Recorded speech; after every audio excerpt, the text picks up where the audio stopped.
The camaraderie of 6 close-knit friends lay thick in the air, a protective shroud against the eerie whispers of Shadow Lake. A secluded jewel buried deep within a thick, forested mantle, the lake had an ominous reputation, a dark, brooding folklore. It was a whispered secret, an enigma that lured the courageous and foolhardy alike. But our gang was too giddy with the thrill of the upcoming weekend to care about the murmurs. "Come on, it's just a stupid legend," scoffed Carl, the unofficial leader, his eyes dancing with irreverent bravado. His laughter echoed in the still, sylvan surroundings, almost like a challenge thrown to the unspoken specter of the lake. They went about setting up camp in the falling light, their actions punctuated by bursts of laughter and light-hearted banter. Tents unfurled, sleeping bags unrolled, and the fire pit took life under their expert hands. They were experienced campers, well-prepared and sure-footed. Yet, as the sun began its descent, a chill that had nothing to do with the weather swept over them.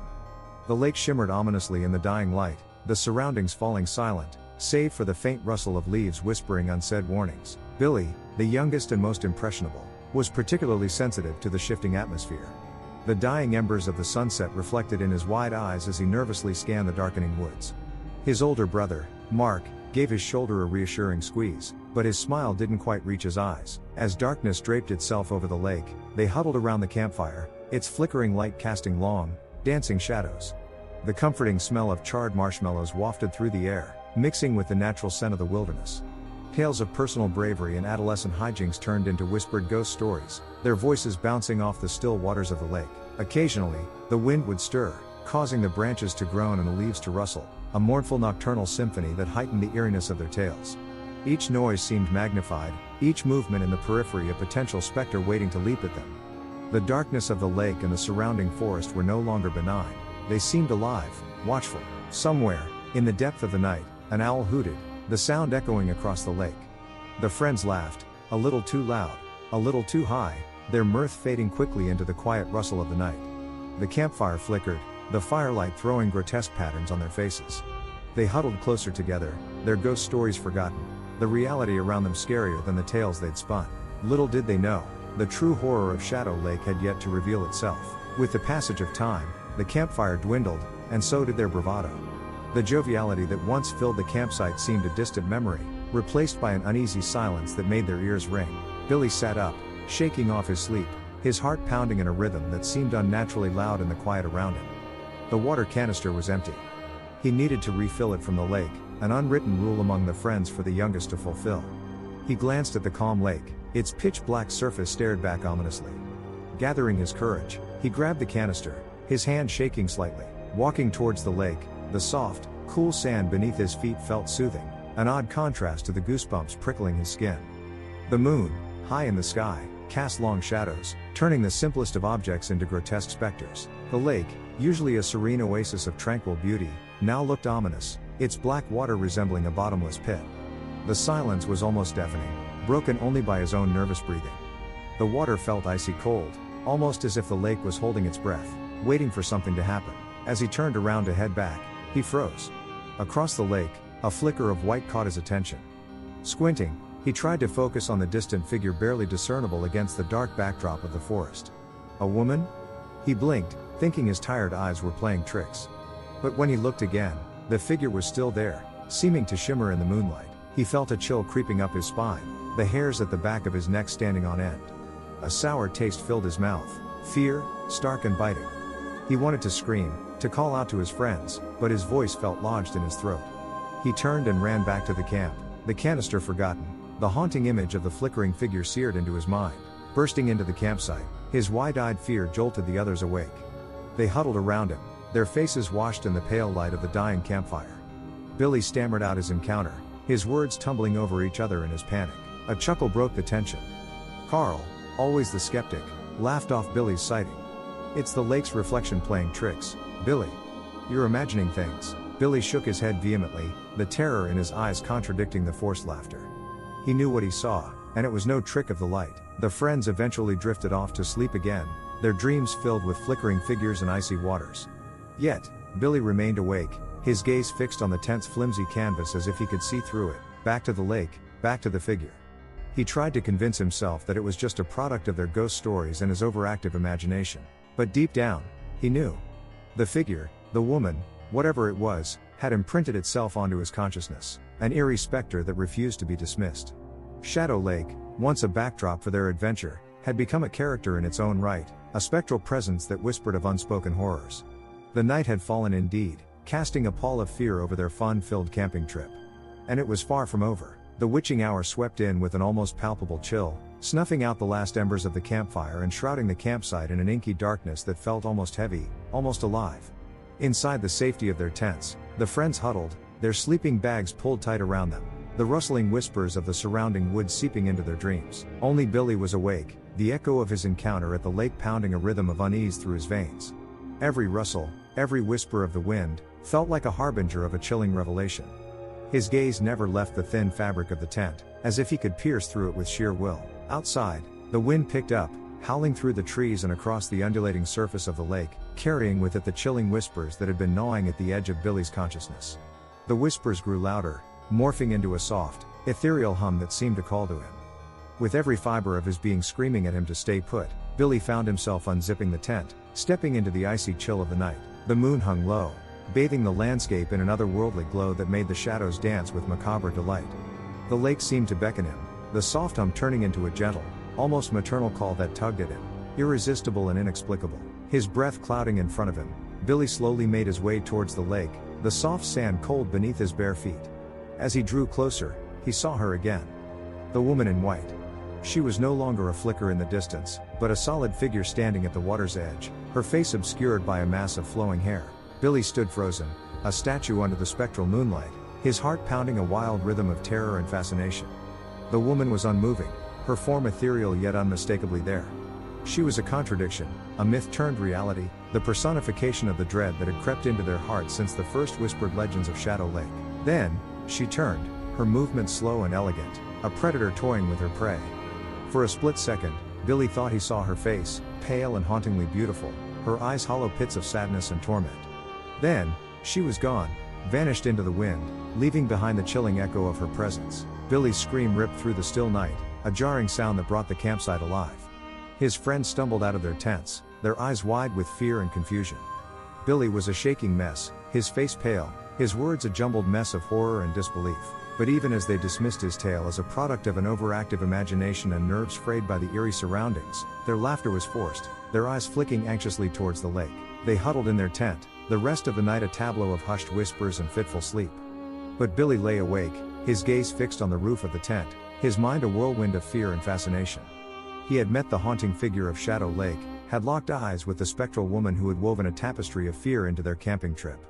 He knew, as the first rays of sunlight pierced the night, that their adventure had taken a turn into the realm of the uncanny, the supernatural.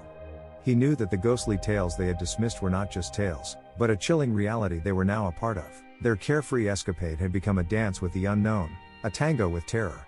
And as the first light of dawn painted the sky in hues of gold, Billy knew one thing for sure: the horror of Shadow Lake was far from over. The dawn struggled to push away the cloak of darkness that hung heavily over the campsite. The friends emerged from their tents, their sleep-laden eyes squinting in the soft morning light. They went about their morning routine in a strange silence, the echo of the previous night's terror a palpable presence among them. As the day wore on, the lake resumed its serenity, a facade of innocence that almost made them question the terrors of the night. But the strange occurrences that unfolded throughout the day were undeniable reminders of the reality they were trying to escape. Their food started disappearing. Not just morsels, but whole supplies, vanishing without a trace. Their belongings moved around, shifted when they weren't looking. And the whispers, they never stopped. Soft, incoherent mumbling seemed to emanate from the woods, becoming a constant, unsettling soundtrack to their day. Fed up and desperate to find a rational explanation, Carl and Mark decided to venture into the woods. They walked away from the lake, the eerie whispers guiding them deeper into the forest, the sunlight flickering through the thick foliage above, casting a patchwork of light and shadows on the forest floor. The underbrush gave way to a clearing where an old, dilapidated cabin stood, its windows like hollow eyes staring back at them. The once red paint was chipped and faded, the wooden structure warped and sagging, a mere ghost of its past. They pushed the creaky door open, the old wood groaning under the pressure. Inside, they found remnants of what seemed like an ordinary life. Dusty furniture, tarnished silverware, moth-eaten clothes, everything wrapped in a shroud of neglect and decay. Then, their eyes fell on a worn-out picture frame on the mantel. The sepia-toned photograph depicted a woman, her features eerily similar to Billy's description. Her face was delicate, the eyes a hollow echo of some past sorrow, and her attire, it was the same white dress that the figure by the lake wore. The revelation was a punch in the gut, the evidence of the horror they had been dismissing as overactive imaginations. They felt a chill crawl up their spine, their blood turning to ice in their veins. Around the cabin, they found cryptic symbols etched onto the wooden walls, strange markings that hinted at rituals and rites beyond their understanding. The air in the cabin felt thick, heavy with a tale of sorrow and horror that they were now a part of. The return to the camp was a blur, their minds preoccupied with the haunting image of the woman and the dread that her photo instilled in them. They shared their discovery with the rest, their voices hushed, their faces pale. The ghostly tales they had laughed at now held a terrifying grip on their reality, their dismissal turning into acceptance of the chilling truth. Shadow Lake wasn't just a picturesque camping spot, it was the home of a tragedy, a spectral woman tethered to the earthly realm, her whispers a constant reminder of the chilling truth that was unfolding. They had not just stepped into a ghost story, they were now part of it, their lives intertwined with the haunting legend of Shadow Lake. With the cryptic symbols and the haunting photograph lingering in their minds, they resolved to find answers. Through whispers among the locals, they learned of an old man living in solitude at the edge of the forest. A hermit who, as the rumors suggested, held knowledge of the old tales of Shadow Lake. They found him nestled in a small, worn-out cabin, its existence almost melding into the overgrown flora surrounding it. He was a frail figure, his back bent with age, eyes dulled by time but still holding a glimmer of sharp awareness. As they relayed their experiences, the old man listened intently, a grim silence wrapping around him like a shroud. When they finished, he let out a deep sigh, his gaze heavy with a sorrow that spoke volumes. He told them the tragic tale of Margaret, a woman who had lived by the lake a century ago. A woman who, as the legend goes, was wrongfully accused of witchcraft by the townsfolk. Out of fear and ignorance, she was driven away, left to fend for herself in the wilderness. One winter, they found her body, frozen and lifeless, floating in the icy waters of the lake. The old man's voice seemed to carry the sorrow of centuries as he recounted the grim fate of the young woman. Her spirit, he said, was bound to the lake, her bitterness and despair feeding the strange occurrences around Shadow Lake. As they left the old man's cabin, they carried with them the chilling truth of the legend, a tale etched into the fabric of Shadow Lake and now, their lives. The unease that had gripped them since their arrival at the lake now morphed into a dread that burrowed into their bones. Their laughter and bravado had given way to whispers and wary glances. The thrill of the camping trip had become a haunting experience, a tale that would stay with them long after they left the shadowy shores of the lake. As the sun dipped beneath the horizon, they knew their confrontation with the curse of Shadow Lake was far from over. As the final night descended upon Shadow Lake, a strange sense of foreboding settled among them. They decided to stay, a mixture of fear, fascination, and an irrational sense of responsibility holding them there. They sat together, huddled around the flickering campfire, the dancing flames casting an eerie glow on their anxious faces. The night seemed to breathe around them, the wind howling through the trees, the waves of the lake crashing against the shore with a fervor that seemed almost impatient. The spectral figure, Margaret's tormented spirit, appeared again at the water's edge, her form clear and unsettling. The whispers carried across the wind turned louder, coalescing into a word that sent chills down their spines: leave. Leave. Paralyzed with fear, they remained huddled in their tent, the eerie insistence of the spectral voice a constant reminder of the malevolent presence. The night wore on, a relentless march of hours filled with dread and anticipation. Every rustle of leaves, every howl of the wind felt like a threat, an approaching doom they couldn't escape. They remained that way until dawn, their bodies stiff from fear, their minds caught in the icy grip of the haunting tale they had become a part of. The once exciting camping trip had turned into a horrific encounter with a specter from a forgotten past, their laughter and mirth replaced by whispers and dread. They had danced too close to the fire, and now they were feeling the burn. The terrifying reality of Shadow Lake's curse was not only inescapable but was also closing in on them with a chilling inevitability.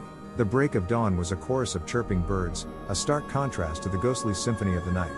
The six friends emerged from their tent, their faces ashen, their bodies weary from fear and lack of sleep.